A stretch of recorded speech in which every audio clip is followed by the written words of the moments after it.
لو انت بتحب واحدة متجوزة وانتي لو بتحبي واحد متجوز، ركزوا بقى هنا عشان ده باب شيطان قوي جدا جدا جدا، ياما وقع ناس فيه. يكون واحد مثلا بيحب واحدة هي في حياتها راجل ومتجوزة ومخلفة منه وبتحبه، ويجي واحد يحبها ويبتدي ينكش في حياتها ويبتدي يطلع لها في كل حتة على السوشيال ميديا عشان يبوظ لها حياتها عشان هو تبقى معاه يعني. او هي نفس النظام تكون بتحب واحد متجوز وتقعد تقلب مراته عليه، وبيحصل كتير قوي من المشاكل دي.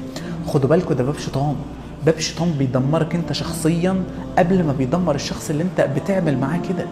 اقفل الباب ده، ده باب تعلق. والله لو قلبك شبك مع شخص متجوز او انتي قلبك شبك مع حد برضه متجوز، هتتعبي طول حياتك، والله طول حياتك هتفضلي تعبانة ومش هتقدري اصلا انك تكملي، لان الموضوع صعب جدا ومؤلم.